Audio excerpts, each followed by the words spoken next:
Terima kasih sudah klik video ini. Tapi jangan lupa guys, klik tombol subscribe karena subscribe itu gratis. Dengan subscribe kamu support channel ini terus untuk upload hampir setiap hari. Ingat, subscribe itu gratis.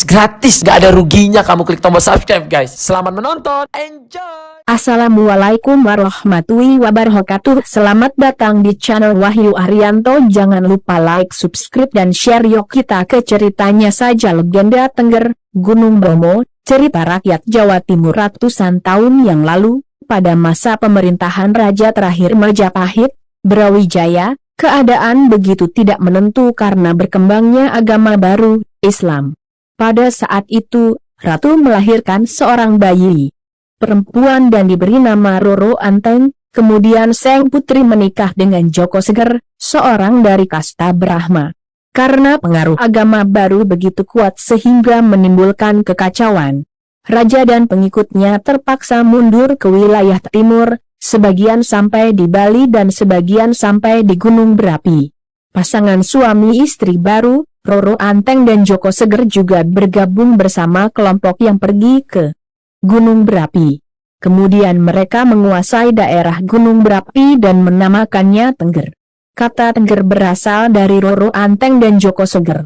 Kemudian ia menamai dirinya dengan nama Purbawasesa Mangkuratin Tengger yang berarti penguasa Tengger yang saleh.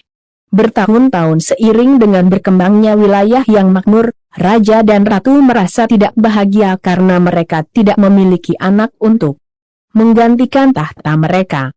Dalam keputusasaan mereka memutuskan untuk mendaki puncak Gunung Berapi untuk berdoa dan memohon di hadapan para dewa. Dalam keadaan meditasi pasangan itu mendengar suara gemuruh dan kawah panas terangkat secara ajaib disertai dengan petir emas. Doa mereka didengar oleh para dewa dan akan memberi mereka anak-anak, tetapi mereka harus mengorbankan anak terakhir mereka sebagai imbalan. Itu adalah masa depan yang menjanjikan yang tidak dapat disangkal. Tak lama kemudian, lahirlah bayi laki-laki pertama dan Roro Anteng menamainya Tumenggung Klewung. Anak demi anak lahir selama bertahun-tahun dan jumlahnya mencapai 25 orang yang diberi nama Kesuma untuk anak terakhirnya. Roro Anteng dan Joko Seger sangat bahagia karena cinta dan kasih sayang diberikan kepada anak-anak mereka.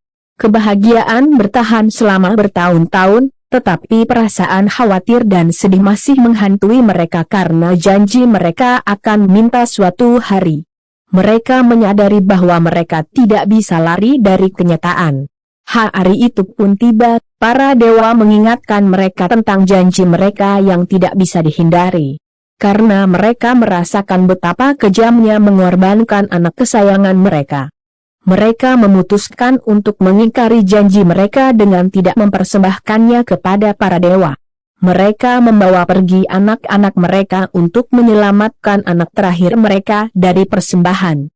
Mereka mencoba mencari tempat untuk bersembunyi, namun mereka tidak dapat menemukannya. Tiba-tiba, letusan gunung berapi yang mengerikan mengikuti kemana mereka pergi dan secara ajaib Kesuma, anak terakhir tercinta ditelan ke dalam kawah. Pada saat yang sama ketika Kesuma menghilang dari pandangan mereka, suara gemuruh berkurang dan keheningan yang aneh untuk beberapa saat, tetapi sebuah suara tiba-tiba bergema, "Hai, saudara-saudaraku tercinta. Aku dikorbankan untuk kembali ke Dewa yang widiwasa untuk menyelamatkan kalian semua. Dan apa yang saya harapkan dalam damai dan hidup sejahtera. Jangan lupa untuk mengatur gotong royong di antara kalian dan menyembah para dewa terus-menerus untuk mengatur upacara persembahan setiap tahun pada tanggal 14 Kasada, bulan ke-12 kalender Tengger, pada bulan purnama. Demi Tuhanmu, Hyang Widiwasa." Oleh karena itu kakak dan adik Kesuma mengadakan upacara persembahan setiap tahun sesuai dengan nasihat Kesuma dan diadakan dari generasi ke generasi hingga sekarang. Sekian cerita rakyat dari Gunung Tengger.